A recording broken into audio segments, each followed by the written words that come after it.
First of all, let me again say my name. I'm Denice Gary-Pandol, and I'm running for United States Senate.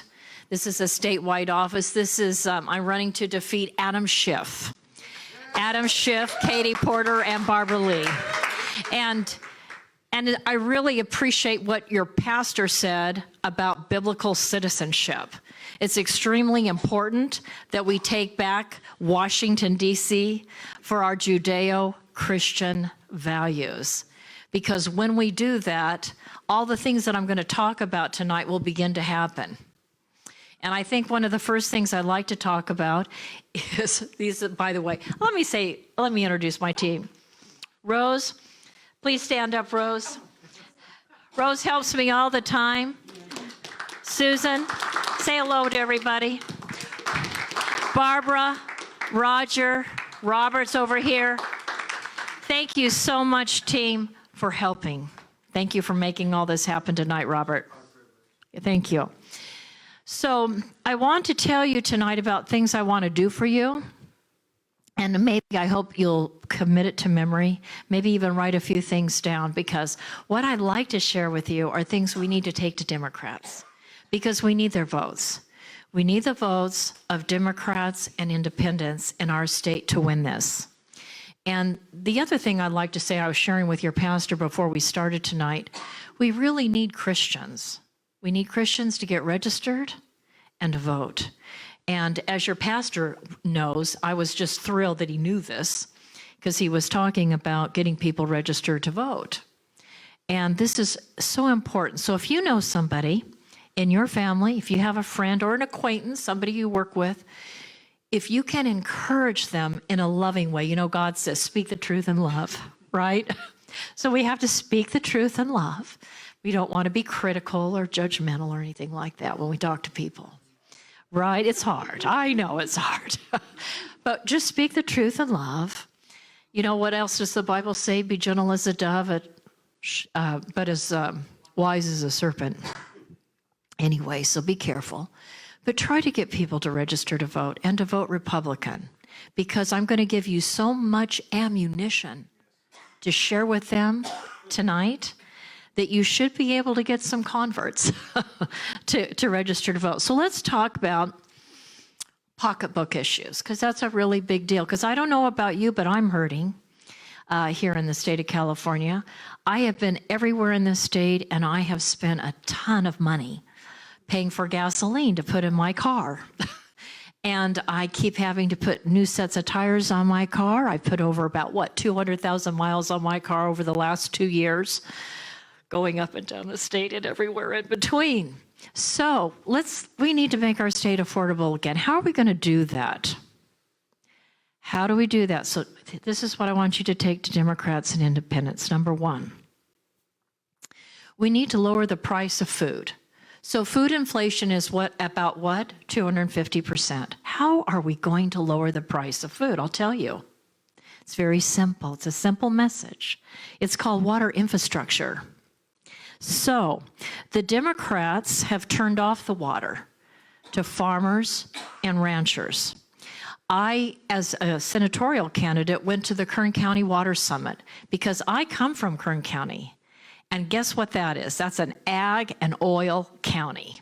Lots of farmers, lots of ranchers in Kern County where I live. And I talk to those farmers and they say, you know what, Denice? I built a well on my property with my own money.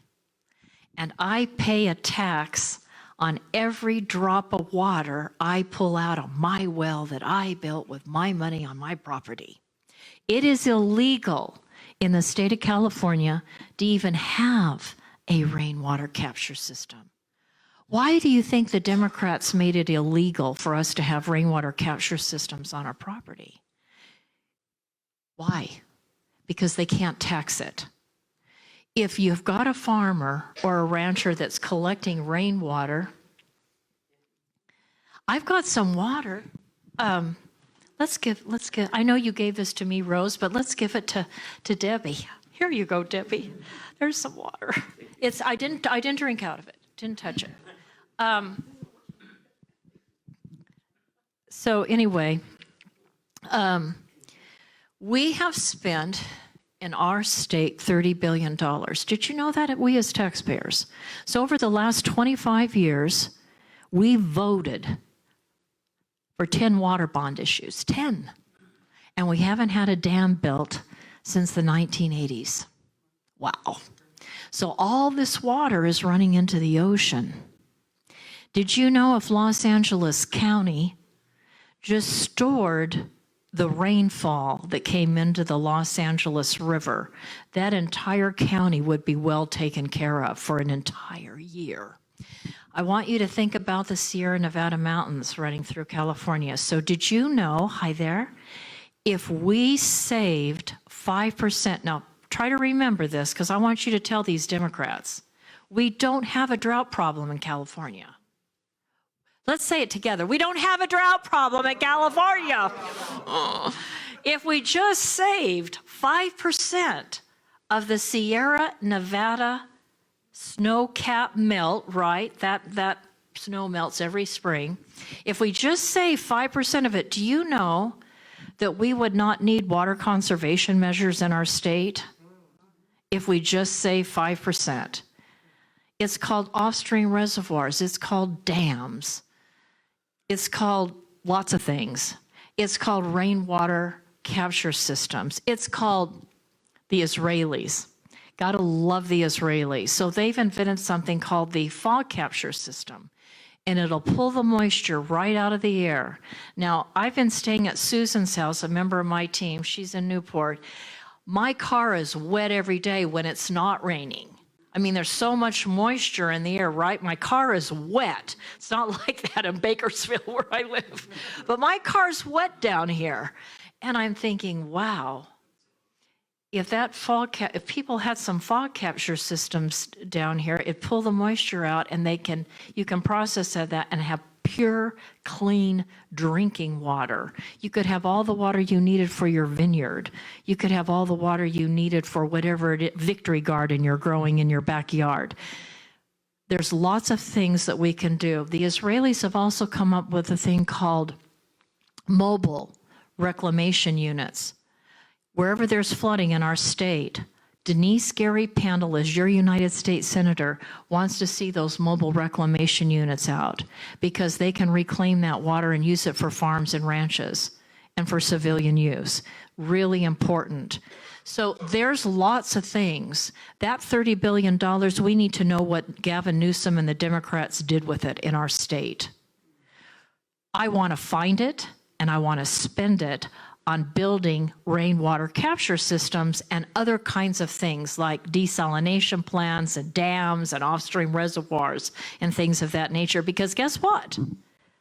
Whoever controls the water, and it should be available for all of us at a low price without being taxed. Whoever controls the water controls what? The food supply. And whoever controls the food supply does what? Controls the people. We have a lot of water in our state. Our entire state borders the ocean. There's absolutely no reason that we should ever have a drought, quote unquote, in our state. That's ridiculous. The Israelis don't have droughts. How many of you know that the Israelis, who border the Mediterranean Sea, by the way, have built numerous desalination plants, and they're now exporting water to Arab Muslim states that have called for their annihilation. But they're literally selling water. Do you know that the state of California, we could make money selling water? Did you know that? Oh yeah, we could. So, Denice Gary-Pandol wants to get to Washington, and one of the first things I'd like to do starting on day one is begin to meet with other senators and say, this is what I'd like to do. I'd like to get you on board to propose legislation, because you need co-sponsors, right? So I'll probably call Ted Cruz's office and Tommy Tupperville, conservatives, Marsha Blackburn, Mike Lee, Josh Hawley, call some conservative Republicans and say, let's get a bill proposed for water infrastructure, because California is not the only state that has a problem. There are other states where we have Democrat governors that suggest that they have a drought problem. They just have a water management problem, and it's common sense.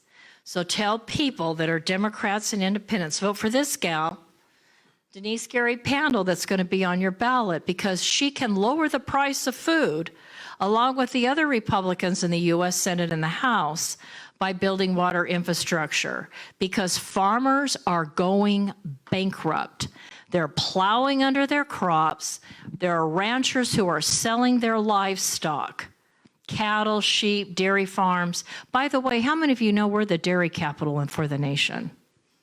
We provide the milk that our children drink across America. It's important. We provide over 2/3 of all the fruit and nuts that people eat in our state and in our nation and around the globe. California, the Golden State, provides 1/3 to 1/2 of all the vegetables we eat in our state and in our nation and around the globe. I mean, think about that. We provide over 500 commodities that feed people statewide, nationwide, and globally. It's a big deal, okay? So water infrastructure is absolutely critical in light of food shortages globally. So that's number one. That's my first priority. Number two, right up there with number one. I really shouldn't say number two because they're both equally as important, and that's energy. So let's talk about energy for a moment. And again, it's important to get this out to Democrats and independents because some of them have worked in the oil fields or in the gas industry, right, or in the coal industry, et cetera. So this is the situation. California used to be the #1 exporter of oil and gas to our country. Did you know that? Now California imports the majority of oil and gas. And where are they getting it from? Muslim-dominant countries. The two countries that California gets most of its oil and gas from is Saudi Arabia, which will behead a Christian, and Iraq, which will behead a Christian, or burn him alive or crucify him or whatever, because Al-Qaeda and ISIS and Palestinian groups, there are anti-Christian, anti-Jewish forces called terrorist groups that are at work and just generally speaking, there's just persecution and harassment of anybody of another faith other than Islam in the countries of Saudi Arabia and Iraq and other Middle Eastern countries, right, that are Muslim dominant. So that's kind of a big deal. So why are we enriching Saudi Arabia and Iraq? I'd like to know that. I'd like to change that policy. I don't think we need to be enriching countries overseas that aren't exactly a friend to our Judeo-Christian values and the people that represent our Judeo-Christian values, i.e. Americans, right? And our allies in the Middle East. So, but you know, it's a pocketbook issue. Like water, infrastructure is a pocketbook issue. It can lower the food or price of food by building legislation. I say build it because you've got to really work on getting everybody on board. But we need to get proposed in Washington, D.C. legislation that will protect and expand oil, gas, and coal industries. Because right now, even in our state, we're losing billions of dollars. Billions of dollars. And that's why you have these people leaving our state, because they've lost that opportunity to make money and have economic growth and prosperity. Personally, with respect to their small business, they might have serviced an oil refinery, or they may have serviced this or that. They might have built the roads for an oil company. Do you know that the Democrats have made it practically impossible to build a road out to an oil rig and get the permits to do so? It costs a lot of money just to build a rig, right?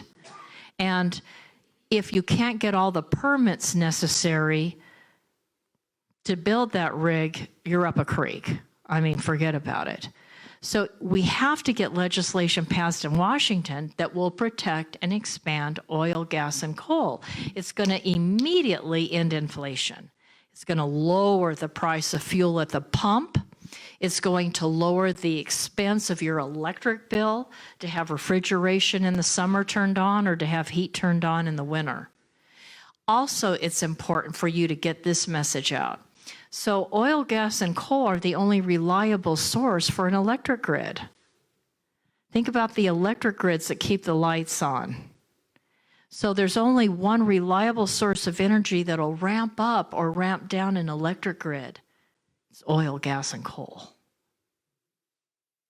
Liquefied natural gas is so clean. It should be called a renewable energy source. It's not. What are the Democrats calling? What are these extremists saying that the only real source of energy that we should be using is a windmill? The wind doesn't always blow, does it? Hydro, solar, the sun doesn't always shine. Has the sun been shining here lately? Not too much, not too much. And then, of course, hydroelectric, for a lot of places in the country, water freezes in the winter. So guess what?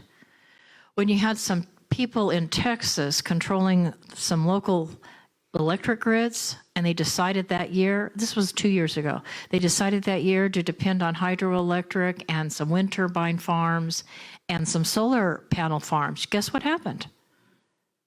The water froze, the sun didn't shine, the wind didn't blow, and people died.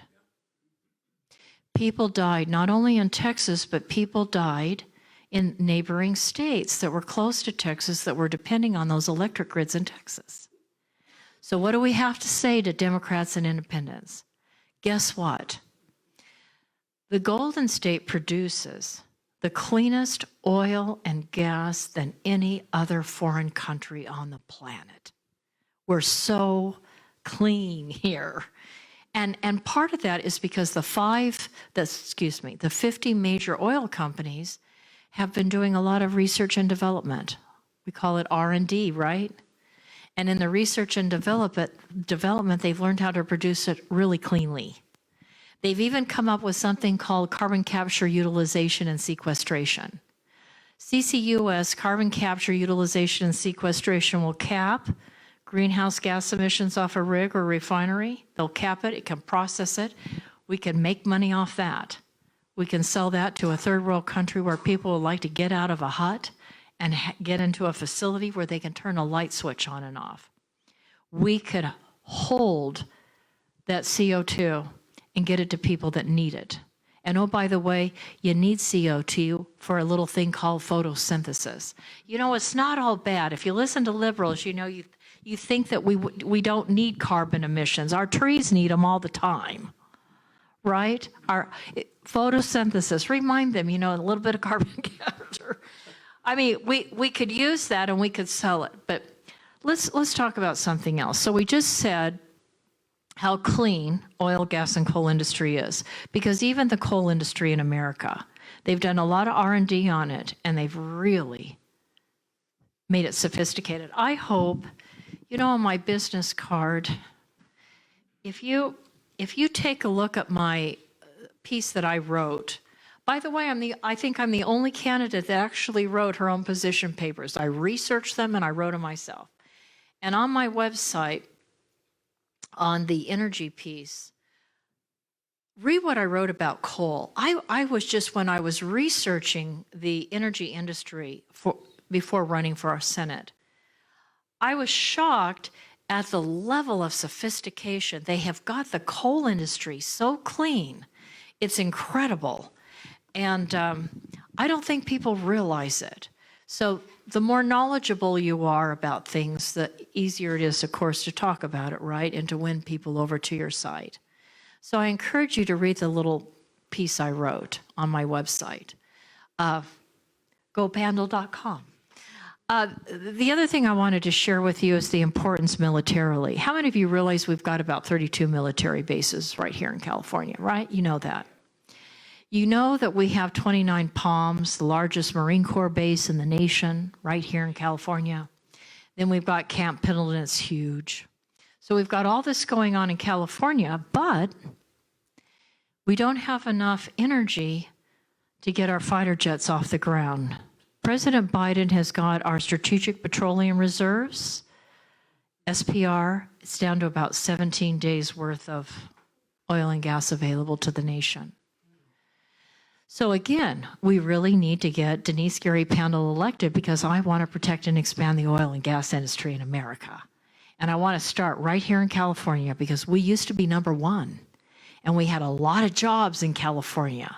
And we had a lot of people who had a higher standard of living and a better quality of life than they do now because a lot of people made money off the oil and gas industry. But I want to do something else. I want to get involved in mining. Sarah Huckabee Sanders is the Republican governor of Arkansas. And she, like me, feels it's ridiculous that we would depend on communist China and India and other countries for batteries. And I was down in Imperial County. What was it? We were down there a few weeks ago. And I think I was down there with Lisa. And so we were down there in Imperial County, and they've got the Salton Sea down there, and guess what? It's full of lithium ore. Think about all the jobs that could be created right there in Imperial County by mining for lithium ore. That's incredible. Let's make our own batteries right here in California. Let us be the world's distributor. Why should the world, especially the United States of America and our allies, depend on a communist country for our batteries? Talk about a fragile supply chain. Let's talk about medicine. How many of you realize we have a shortage of chemotherapy drugs here in California and nationwide? Cancer patients, I go up and down the state, I talk to a lot of people. We have a shortage of antibiotics. We have a shortage of cold and flu drugs. We have a shortage of chemotherapy. So why is that? Well, California is no longer a business-friendly state. So if you want to have a small business and start a business, let's say Susan here wants to start producing medicine, well, she's got a mountain of regulatory paperwork she's got to fill out, and she's got a whole bunch, she'd have a whole bunch of fees to pay and taxes to pay, and by the time she started going through all that, she might just say, forget it. I don't want to have a small business in California. I'll move someplace else and start a small business. The point that I'm making is we have to deregulate the economy, and we need to deregulate the economy not just here in California, but that needs to be nationwide because the Democrats have made it tough for people to have a business. How many of you know that we're all spending about $15,000 a year on regulatory fees? You might not realize it, but when you pay for your cell phone bill or whatever bill, your electric bill, all these bills, there are regulations that the Democrats have set on every industry. And so you're paying a fee. There are fees and taxes associated with anything that moves in this state, right? Those are regulations. And so you're spending about $15,000 a year now just on regulations. We're not talking about the inflation on our food that you're buying at the grocery store. We're not talking about the inflationary price on your gasoline. We're just talking about fees you're paying for regulations.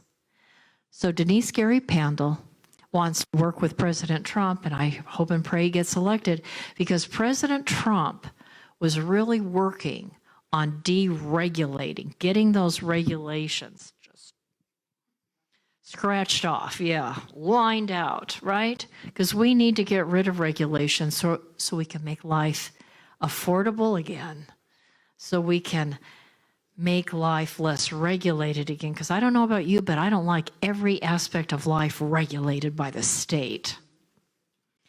I'd like the state to get out of my life, and I like to enjoy some freedom. So we need to deregulate the economy. We need to cut taxes. I would like to make sure that we have a permanent tax cut to the middle class. It's the middle class of America, and it's the small business owners that keep the economic engine going in our country. That's critical to economic growth and prosperity. So let's get back to oil and energy for just a moment. So not only can we lower the price of fuel for you by making sure that it's protected and expanded in America and in California, but we also need to remember that this is about power. Oil and gas and coal in America is about power, because you can't have a military without it. Did you know that the United States military, 80% of it depends on oil, gas, and coal? 80%.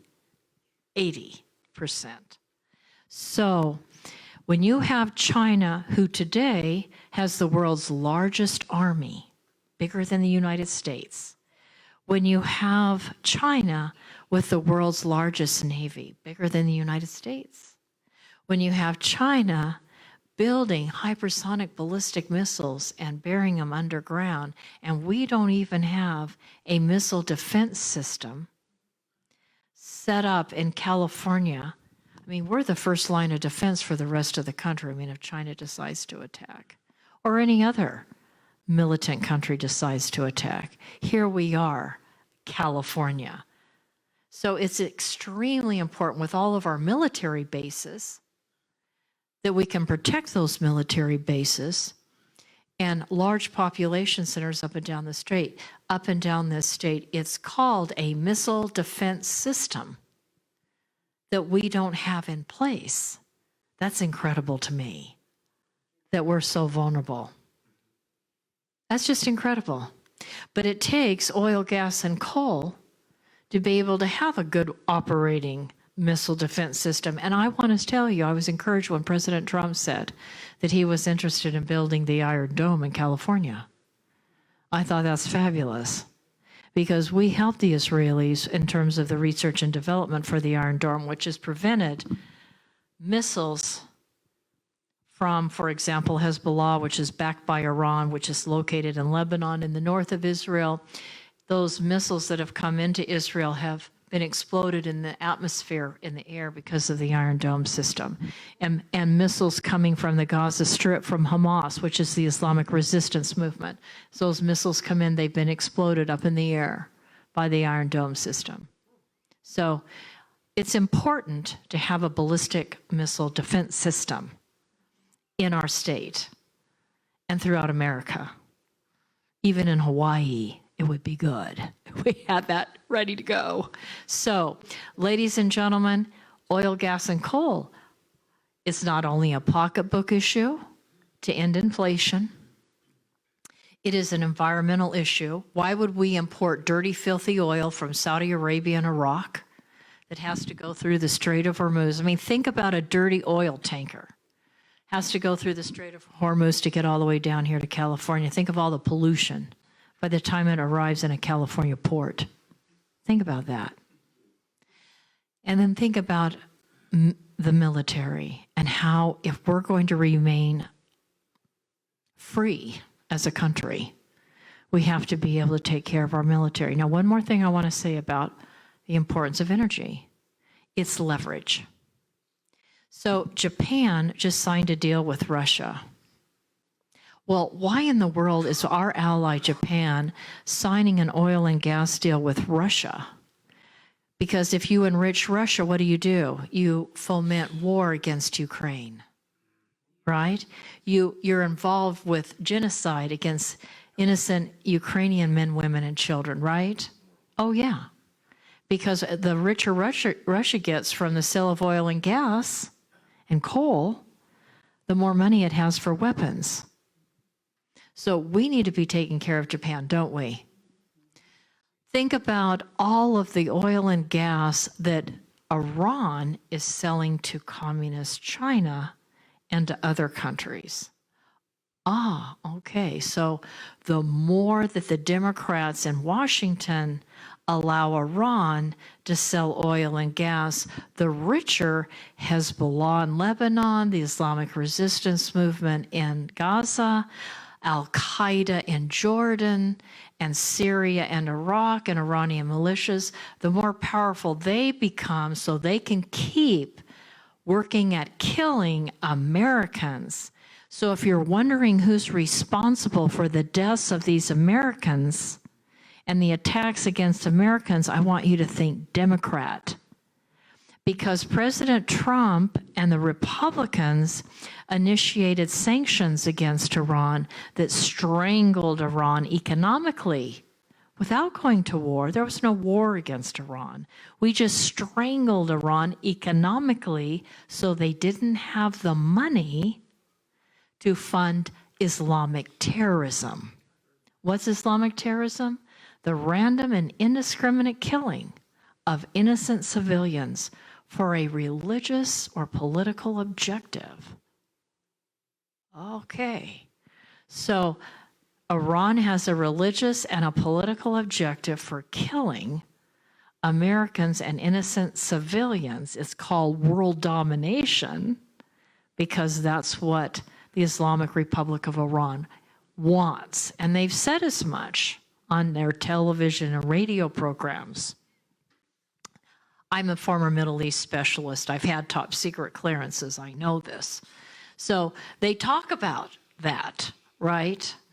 And so all the time, they talk about it all the time. And in fact, they show on videos, on television commercials, they'll show destroying the state of Israel or destroying America. I mean, this is the propaganda they put out just on a commercial at the end of during a movie. So I'm just telling you, this is every day. This is the kind of hate propaganda, racist propaganda that the population gets on a daily basis. So anyway, we're the big Satan and Israel's the little Satan, right? So, all right, I think I've said enough about energy. Let's talk about education. Children, I don't know about the school system here in this valley, but is it pretty bad? It's terrible. Well, I know California is terrible. I just wasn't sure how it is here locally. So, as you know, the public school system is terrible nationwide. I mean, here in California, but nationwide. Because of the instruction in gender ideology, it's causing young people to be confused about their gender. And it's leading to child suicide. It's really a terrible thing. Critical race theory. Why are we teaching children to think about their skin color? Why aren't we teaching children to think about the quality of their character? Isn't that the most important thing? The quality of your character, who you are as a person. That's the only thing that matters. It's the only thing that matters to God, right? It's your relationship with Him. It's the quality of your character that's the most important thing. So that's what we should be teaching children. It's the quality of your character. But we're teaching children critical race theory. You be the victim and you are the oppressor. And so you two children should hate each other because of that.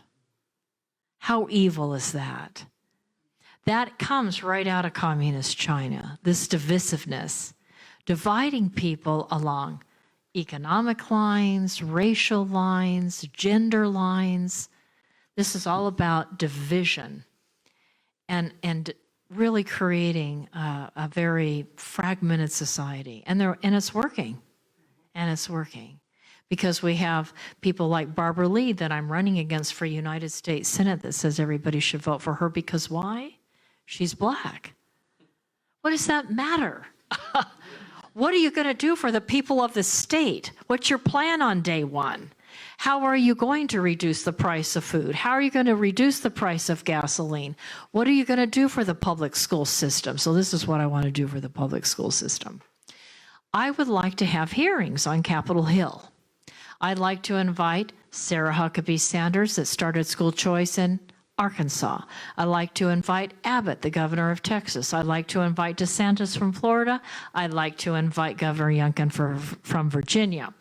And maybe other governors that have started school choice in their state. I'd like to get them in Washington, and I would like the senators to hear what's working in their state, because they've all started school choice programs. So the parents could decide what school their child goes to and have the money, their taxes, in other words, that they pay, instead of going it in a pot called public school, have it go into their personal pot so they can decide for their children in grades K through 12 where they go to school.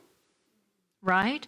So the parents can make the decision on it. Do we want to send our child to a parochial school? Do we want to send our child to a school that focuses on STEM? Maybe you have a son or daughter that loves science, technology, engineering, or math, and maybe this charter school over here is, you think it's really the best school. They're not teaching critical race theory. They're not teaching gender ideology, and you want your child to go there. Or again, to a private Christian school, or maybe there's a Jewish family here and they'd like their child to go to a Jewish parochial school. I don't know. But the point is you as a parent should decide. It's called parental rights. And the Republicans in the House of Representatives already passed a bill for parental rights. Last year they passed that bill. But because we didn't have a Republican majority in the U.S. Senate, we didn't get the bill passed in the U.S. Senate. I want to make sure that bill gets passed. I really believe in parental rights. I think that's important. I think school choice is important. Democrats, remind Democrats they're always talking about choices, right? They're always talking about that. Well, say, what about school choice? What about that? Shouldn't parents have a say in where their child goes to school? Should their child be tied to a public school in their zip code? What if that public school in their zip code is a failing public school? It's going to confuse their children about their gender. So let's think about that. I would like to get that done for you. Yeah, it's freedom. It's freedom, and it's freedom to spend the money on what you want to spend the money on. I have homeschooling parents say to me, I'd like to homeschool my children. And there's a homeschool co-op in my community that's teaching science, technology, engineering, math. And we have a really good teacher over here that's teaching English, and we have a good teacher over here that's teaching reading. It's a homeschool co-op, cooperative, but they still have to pay for stuff. Their tax dollars, instead of going to the public school, should be able to go to the parents so they can pay for the homeschool co-op, right? Because a lot of Christian parents want their children in a homeschool co-op. I know some of those parents. I think it's beautiful. Let's talk about the border, and then I'll open this up to questions. So, Title 8, Section 1182. It's on my website. Take a look at it. We don't need immigration reform in America. We don't need immigration reform in California. What do we need to enforce the laws already on the books? We don't need another law passed, because I'm here to inform all of you that Title 8, Section 1182 says that it is illegal for anyone to cross into the United States, whether they're coming from Canada or they're coming from Mexico or they're coming into some other, maybe illegal port of entry. It's illegal to come in wherever you're coming in without documentation that says you have permission to do so. If you do that, you're committing a federal crime. Oh, okay. Did you know that you're committing a person is committing a federal crime if they come into this country and, okay. Is everything okay? Okay. Okay. So it's a federal crime to come into this country if you're going to be a ward of the state. Oh, so if you're going to come in and your expectation is, I'm going to get free transportation, free housing, free clothes, free phone, free cash, free this, free dental, free medical, right? What does that mean? That means you're a ward of the state. It's illegal to enter the country if you're coming in to be a ward of the state and live on welfare. It's illegal to come into the United States of America if you have committed a crime in your country of origin. If you have any ties to any criminal network, human trafficking, drug cartels. The drug cartels control our border.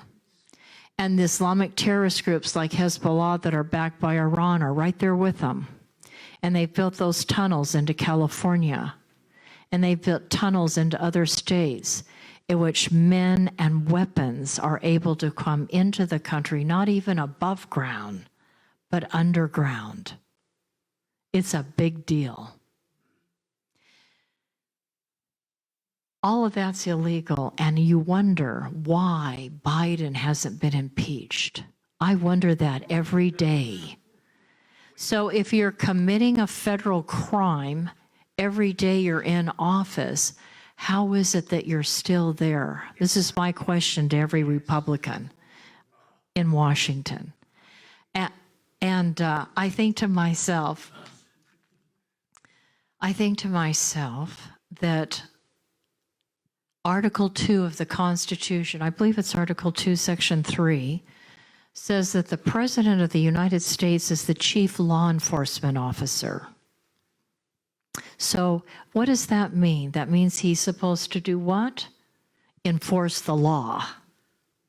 Well, if the chief law enforcement officer, the executive of your country, the president, and his team, who's his team? Secretary of the Department of Homeland Security, the director of the FBI, the Attorney General of the United States. All of these people that are part of the executive branch of government that are not following the law need to be impeached. I want to hold them accountable as your United States Senator. Thank you. Let's talk about human trafficking, because that really upsets me a lot. One of the first things I'd like to do too as your U.S. Senator is I want to get legislation proposed and passed that'll make human trafficking a death penalty offense. Because I think we need to make it punishable by death, because without that, I don't think we'll be taken seriously. I don't think criminals take it seriously. They can just commit crimes in prison, and they do so. I mean, there are people in prison that are running criminal networks outside of prison. You know that, right? Yes. You know that, so that's nothing new. So I think the death penalty needs to be enforced when it comes to human trafficking. I also think the death penalty needs to be used for anybody that's involved in selling drugs like fentanyl. How many Americans has fentanyl killed? I don't think we have the correct figures. The last figures I looked at were from 2022, and it said over 200,000. Well, that was in 2022. It's now 2024. How many people do you think communist China, through these Mexican drug cartels, is now killed? And I say communist China because they send the chemicals to the Mexican cartels. They press those chemicals into a pill form, and then they're sent across the border. Yes, Robert? Not to interrupt you, but I just heard that there were 440 million lethal doses of fentanyl confiscated, enough to kill every American in the United States. Thank you for that. So, and that comes from foreign sources like communist China, and it comes into these cartels that are operating at the border. That should be a death penalty offense because it's killed hundreds of thousands of Americans. You know what I call that? Unrestricted bio warfare, right? That's unrestricted warfare against the United States using biological and chemical agents. That's what COVID was about, and that's what fentanyl is about. Unrestricted warfare. So, I just think that needs to be a death penalty issue. And I want to thank the pastor back there. He shared something that was, really touching to me about what's happening in Costa Rica. And I think, it's really important to pray. In fact, I like to pray when I finish speaking about that issue. It just really burdens me. I want to talk about slavery for just a moment. So I want you to know, I'm assuming that most of you are Republican in this room. And if not, that's great. If you're undeclared or you're Democrat or independent, I hope that with everything I've said tonight, I've won you over. Thank you. And I want to remind everybody to share this with Democrats and independents. I want you to share with them that back in 1854, we had slavery in America, right? Yes. And there was some legislation that was passed in Congress back in Washington. It was called the Kansas-Nebraska Act of 1854. And it said for every free state that entered the Union, a slave state had to come in. And there were some people in the North, white people, believe it or not, right? You need to get this message out to Democrats that think we're all evil. 10,000 people got together in the North and they said, you know what? We need a new political party that's an anti-slavery political party. The Republican Party was born in 1854. It was born because they wanted an anti-slavery party in America. And we found somebody that had the guts to run on an anti-slavery platform. It was the Republican Party platform of 1860. The guy's name was Abraham Lincoln. Yeah. The 16th president of the United States of America. Took a lot of courage to run on an anti-slavery platform in 1860. He got a lot of death threats. He just barely won. He just barely won that election. But he did. And in 1861, he published something that he wrote in his own hand. It was called the Emancipation Proclamation, published on January 1st of 1863. And it provided emancipation, freedom. Ulysses S. Grant, the 18th president of the United States, deeply cared about this issue. He made sure that the 13th Amendment, which ended slavery, we thought forever in America. That's what the 13th Amendment did. It ended slavery in America. An amendment to our Constitution. The 14th Amendment, which provides equality under the law. The 16th Amendment, which provided the vote. Those amendments were added to our Constitution thanks to Republican leadership in Washington. I want you to tell Democrats and independents that they have brought slavery back to America. It's called human trafficking.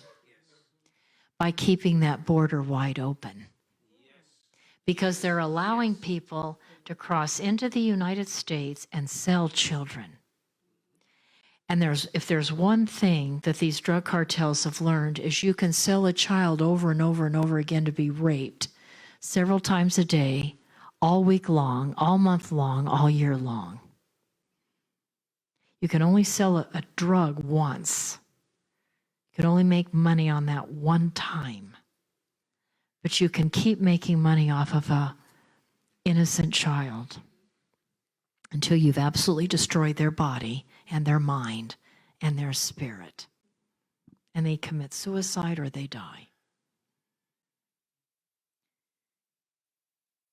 You tell your friends or relatives or acquaintances that the Democrats brought slavery back to America. It's going to take Republican leadership in the United States Senate to close it down, because it's in cities up and down our state in California and across this country.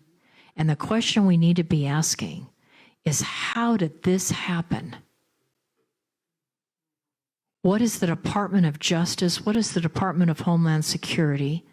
What is the FBI? Who are these people, and how is this being allowed to continue in our state and our country?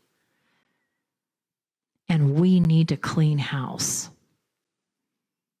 I had a fiance, his name was Philip Haney. He wrote a book called See Something, Say Nothing. He was invited by the Bush administration to be a founding member of the Department of Homeland Security when that agency was established after 9/11 in 2003. My late fiance was found shot with a gunshot through his heart area. He was found on the side of the road, lying on the ground in Plymouth, California. He was exposing the deep state corruption in the Department of Homeland Security back in February of 2020 was getting ready to come out with a second book, which was going to name a lot of names. Who knows what happened to that manuscript, his work, his research. He wrote the one book, which named some names, particularly Barack Hussein Obama's name and President Biden's name. But there were other names too, and some of them were Republican. Ladies and gentlemen, I say that to say we have to clean house in Washington, D.C. As somebody who prays for this state, as somebody who prays for our country, I want you to know I'm committed to God, and I am committed to you to clean house and to bring back our Judeo-Christian values to Washington. Thank you.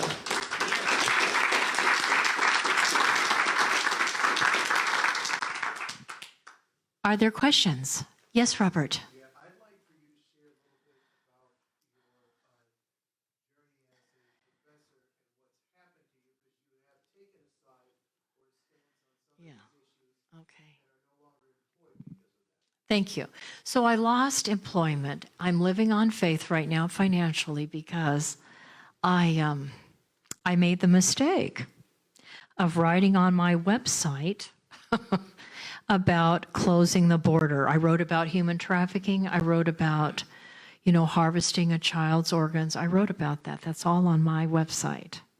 I didn't know that Costa Rica was number 2 and Indonesia was number 1 in terms of the countries that were doing that. But I did write about human trafficking, and I quoted the law, Title 8, Section 1182, which refers to undocumented immigrants as illegal aliens, because that's what the law does say.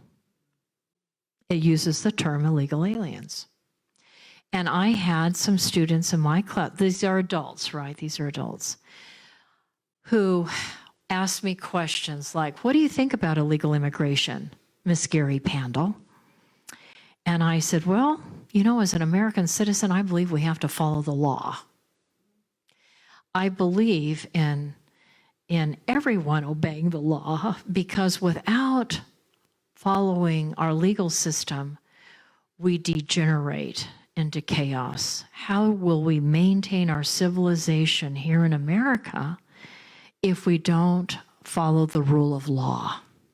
We're not a dictatorship. We're not, it's not about despotism. It's about the rule of law. And that's how we can maintain order and have a civilized society. And so I think that if I would be arrested for breaking the law, people that come here illegally should be arrested and deported. That's what I said. Well, I was told, guess what? Your contract's over. We're releasing you from our contract, and you can do one of two things. You can be fired today, or you can retire. Now, I think they offer me that because as an educator, I had sterling evaluations. I was considered an excellent educator. I was fairly popular. I was the most popular, actually, except for people on the left that were constantly trying to get me in trouble. For example, one time I said, this was during the Obama-Biden administration, I said something like, when our troops were going in to defeat ISIS, the Islamic State, I said something like, pray for. Keep our troops in your thoughts and prayers as they go into ISIS areas, occupied areas, because, they burn people alive. The horrible modes of torture, if they, got a hold of an American, just, what they put them through was really, really bad. You don't want to know. So, I sometimes make comments like that. Anyway, I was constantly getting in trouble. And so I lost my position in June of this year. And so pray for me. Pray for that money keeps coming in to pay for gas and car issues and my mortgage payment and my electric bill and my gas bill and everything else. So, and tires, yes. Yeah. I don't want to say. No, this was not at the university. Although I had trouble I taught at the University of California, Irvine, and I did teach international terrorism there, Middle Eastern affairs, political science courses. But I wasn't able to stay there either because the Muslim students, the moment you say anything nice about Israel, and, you know, as a Middle East specialist, I know about the entire Arab-Israeli conflict. And so, you know, I didn't last long there either. It's hard to last long, but anyway, that happens. Yes, ma'am. Oh, yes, ma'am. I'll get to,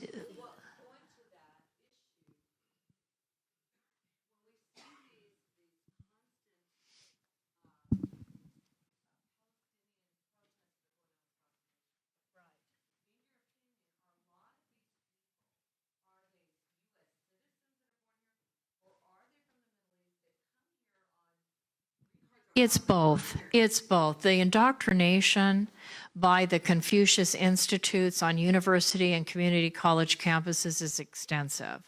The people that, like UCI and other universities and colleges where I've taught at, hire people that are far left-wing individuals, and they've never even heard. For example, let's give everybody an example. So let's say you're 21 years old and you're sitting in a university class or college, you're going to the community college, and you've got an instructor in that classroom, and he says Israel's an apartheid state, it's a racist state. Well, if you don't have somebody like me in the classroom that says, well, excuse me, I've been to the Middle East and I've been to Israel several times, and I've got news for you. If you're a Muslim Arab or a Hindu or a Sikh or anything, you can go to the public school, you can get a university degree, you can be a lawyer, you can be a teacher, you can be a bus driver, you can be anything you want in Israel. You can even hold office in the Knesset, which is our equivalent to Congress. Thank you for that. There are Arab parties in Israel that are extremist, Islamic, terrorist-supporting parties in Israel's Knesset that foment violence against their fellow countrymen, i.e. Jewish Israelis, because they're Arab Muslim Israelis that are calling for genocide against their fellow countrymen who are Jewish. So there's freedom in Israel to go to whatever school you want to go to live where you want to live, and to pursue the professional career. But if you don't know that, and you've got, you know, an instructor standing in front of you that's, you know, that's calling Israel an apartheid state, I mean, you're just ignorant, and you just don't know. And so these students hear that, oh, Israel's an apartheid state. The other thing they hear is Israel's an occupier.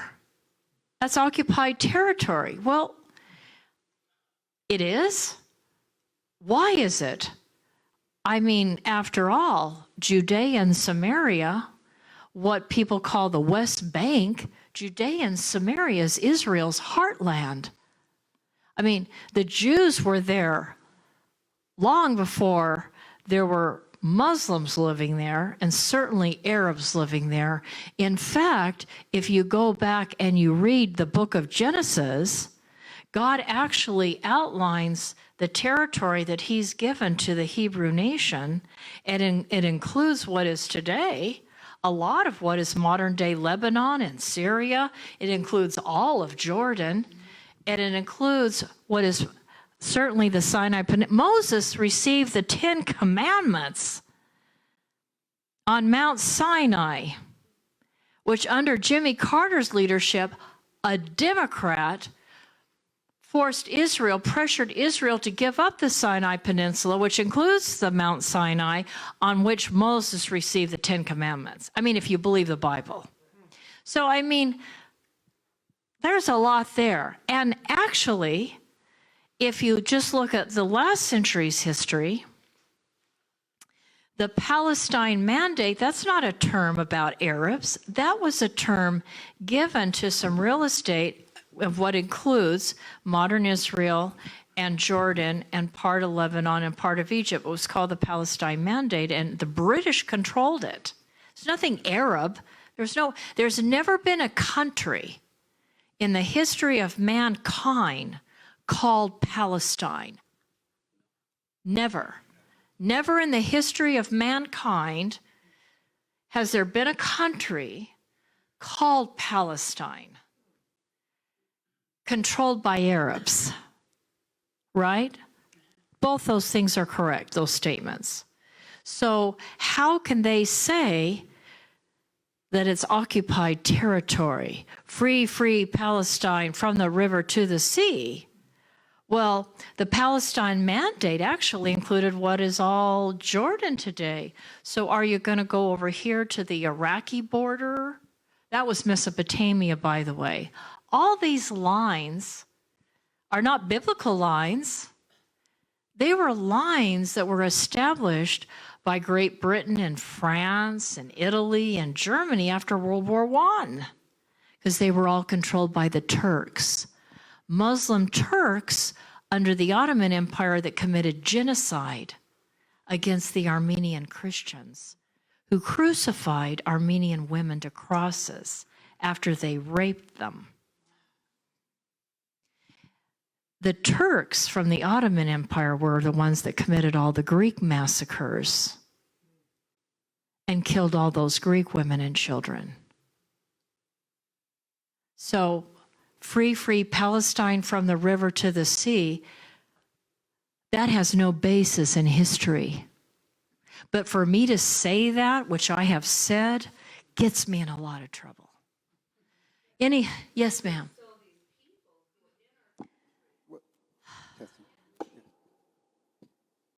Can we testing. So, is there a way to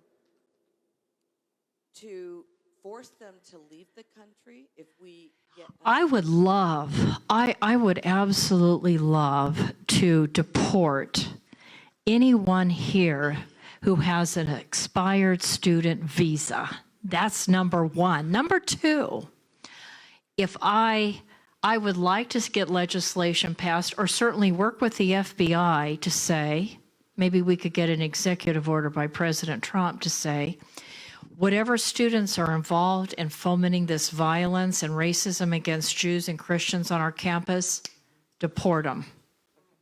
Because that's what I support. If you're in our country and you have the honor of being here and going to our universities and you're going to cause trouble and commit racist acts of violence against American people, you need to leave. Now, I also heard that they were trying to get Congress to pass something where they would defund they would not give government. And I support that. That is true. That's true. That's true. I support it. Of course it is. Yes, of course it is. It's exactly where it needs to happen. It needs to happen in the U.S. Senate and the House of Representatives, because you can't get Democrat governors to cooperate, so you have to pass it in Washington, because federal law trumps state law. You know that, right? Okay. Yes. Well, thank you. And on energy. Thank you. On energy, for example, it is so easy to poke holes into the leftist climate alarmist arguments. Right. When you bring up something you didn't mention, they talk about clean energy, nuclear energy. That is the cleanest, most efficient. Cheap. It's really inexpensive. Bring that up to a leftist or a Democrat, right? Being redundant, you get the blank stare. They don't know what to hit. You hit a wall and they can't comprehend that. So, well, they don't want to, or they can comprehend. Anybody can comprehend it. Yeah. Thank you for that. I forgot to say that. Nuclear is. So it's more sophisticated. You know, if you feel fearful about it, don't be. They've done a lot of R&D on nuclear, and it is so inexpensive. It would be a great way to also facilitate our electrical needs. And again, Save cheap, cheap, cheap, cheap, and clean. Yes, sir. Oh, I'm sorry. No, no. No, I want to apologize to you. I meant to get to you next. Hi, Ms. Pandol. My name is Lewis. I'm a sophomore actually at Riverside City College. Oh, wonderful. I actually have a couple questions for you if I Sure. may tonight. Please. First of all, as we've seen in the news lately, we've seen the arrest, I believe it was around 13 to 14 pro-life protesters, I believe was in Michigan, I believe, over protesting outside of a Planned Parenthood center. What are your thoughts on that, if I may ask?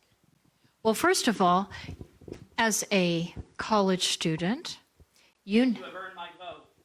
thank you. Thank you.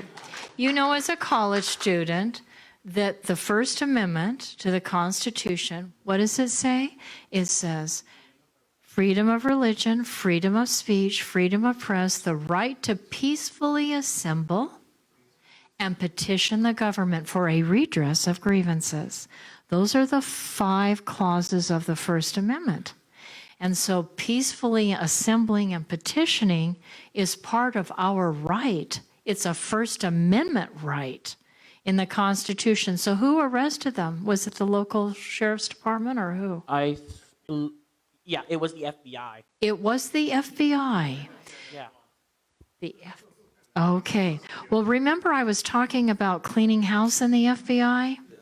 So I'm the type of U.S. senatorial candidate that if I got a phone call from you as a U.S. senator and you told me that, I'd have my staff look into that and I would call for a press conference and I would say I want to investigate the FBI officers that were involved in arresting Christians for peacefully protesting outside. If those were the facts, if they weren't being violent, you can't be violent, right? You have to be peaceful. And if people are peacefully protesting, there's nothing wrong with that at all. That's their constitutional right to protest a Planned Parenthood facility.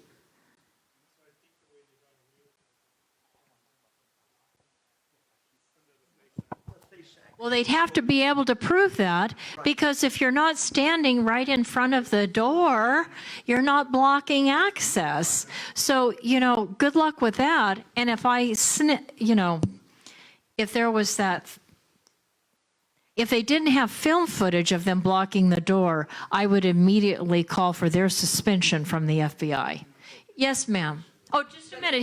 Just a minute. He had another question. And my second question is, over the last 4 years of Biden, we've seen gas prices go up, I believe, $4 or something in the state. It was like around 3 when Trump left, and now it's 7.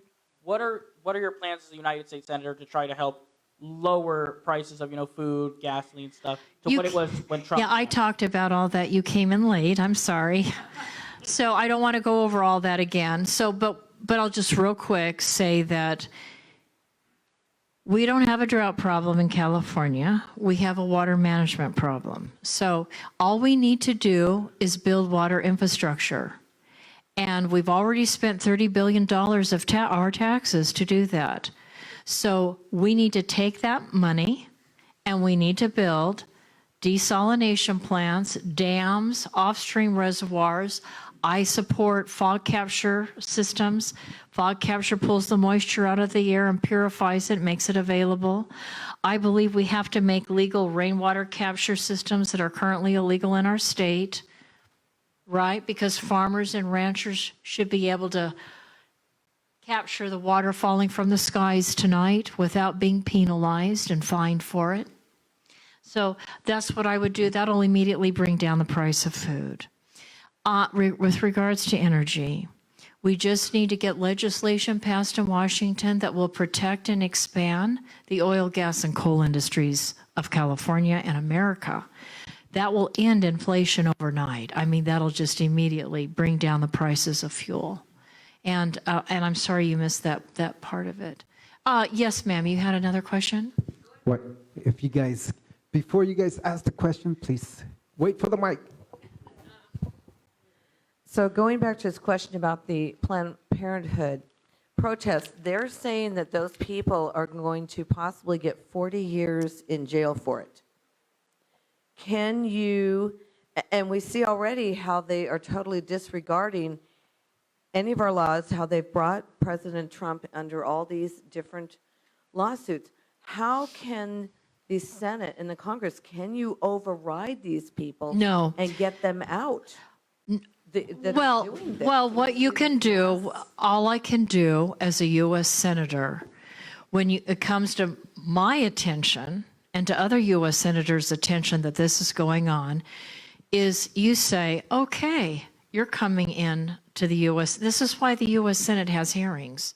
So you haul these people in and you say, excuse me, you signed a letter calling parents that were protesting at their school board meeting terrorists. And then, you bring this to the attention of the nation. You shine a light on it because that's what I can do. I can't go into a jurisdiction, and nobody can do that, right? I'm not law enforcement. I'm a U.S. Senator. So what I can do as a U.S. Senator is what other U.S. Senators are doing. They shine a light on this kind of injustice. We bring it to the attention of the American people, which is how you know about it. We get on radio, we get on television, we talk about it. That's how we do it. We get your attention on it so that then of course, there's the FBI. Now, this person said that the FBI was involved. So if the FBI is involved, I want to get the director in front of me. I want to know what kind of rogue field agents do you have here in California that are, and who, by the way, is the judge, and who's the DA, and why are they persecuting maybe these Christians over here that want to peacefully protest? That's what you do. This is a democracy. So you can't just right in there and pull them out, but you can shine a light on it and try to get it changed. Okay, this is a big one. The January 6th defendants, okay? They need to be released, yeah. Okay. Yeah, so again, and that's part of, again, holding people accountable. If you don't have a Senate majority of strong fighting Republicans, and I don't mean somebody like some of the people I'm running against in the Republican Party. I'm not talking about moderates. But a fighter like me, you've got to have a fighter in there that's going to say, okay, now let's start dealing with the January 6ers and get them released. Yeah, they won't even release all of the footage. I that would be will happy to. exonerate. In fact, you know what? Footage can be leaked. Leaked.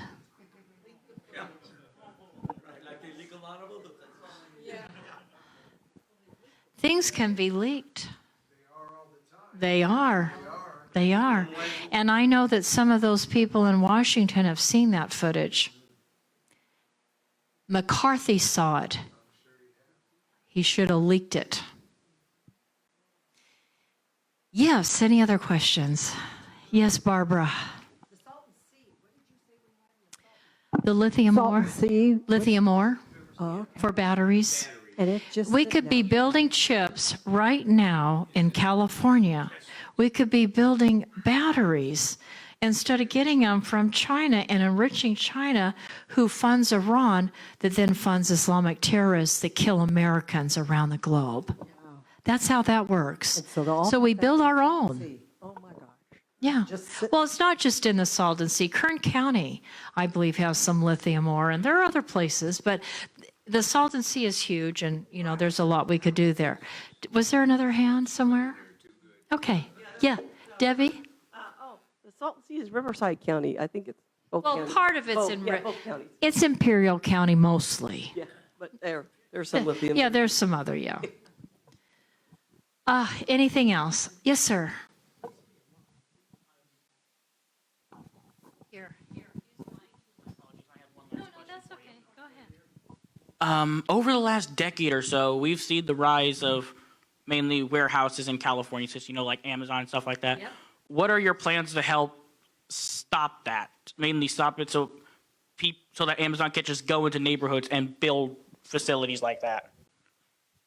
Well, they have the freedom to build a facility. What are you concerned about a monopoly, or what is it? Monopoly mainly because they've already built 4 or 5 near my neighborhood, and it's worsened the road conditions. It's caused a worse flow of traffic. It's just worsened the quality. That sounds like maybe a local issue if there's a road quality problem. But if there's a monopoly going on, I mean, I'm not aware of them. I'm not aware of that, but I would certainly look into it for you if I'm your U.S. Senator. As your next U.S. Senator, I'd be happy to look into that. Yes. Thank you. Here's something that gets to the crux of a lot of corruption, and this is a big one.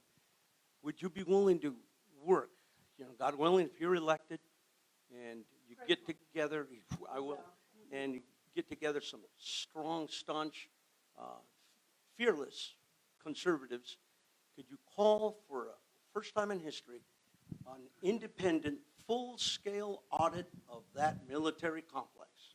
Because they've been wasting and burning up money like crazy. Everybody knows it doesn't cost about $5,000 to replace a toilet. So that's a lot of money that's going towards dark projects and evil. Well, that is part of the oversight and we have committees in the U.S. Senate. I don't know that I would be on that committee, but there are people on that committee, and we could certainly ask for oversight. And they're supposed to be doing it, which is probably why you know about it, because they got that information out to the public. But yeah, that's why we do that, and that's why we try to get information out. I'm one of those people that will probably always be on radio and television because I want the American people and the people of California that I represent to know what's going on. And because when the people know what's going on, it starts to hold other people in Washington accountable. When you don't know what's going on, then I get worried. And there's a lot that you don't know that's been going on. So when I had top secret clearances, I was really concerned about the number of Islamic terrorist almost attacks here. There's so much political correctness in the FBI and DHS that it's like it's tough for a field agent, or it's tough for an intelligence official that's working within DHS or FBI to actually come out and talk about, okay, for example, Philip, my late fiance, he knew those people that were going to commit that San Bernardino terrorist attack. He told the FBI who these people were, right down to their shoe size. But it was politically correct, and the FBI let it go. And Americans were killed. That kind of political correctness is getting Americans killed. Yes. I just wanted to answer his question back there.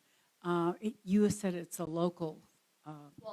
The road issue is a local issue, but Right, but so is the building, and he could go to the Board of Supervisors and get a bunch of his student colleagues to go to the Board of Supervisors true. meeting and plan, and if you go, you will see how they operate, and then you can go to the city planning and the That's city right. council and get the zoning changed to forbid that kind of construction. yeah, it's just more of a local issue as opposed to a Washington, D.C. issue.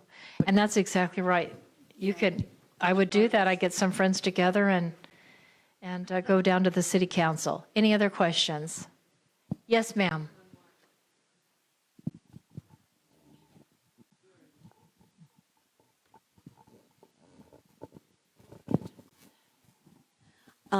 Also, the building that they found to have here in California, Right.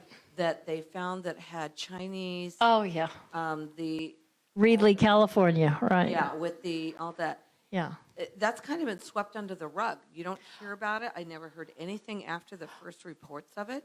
Do you know if they're looking into it? Is that something that you could open up? Because they were trying to really silence that. Well, it's my With all the secret. It's my understanding that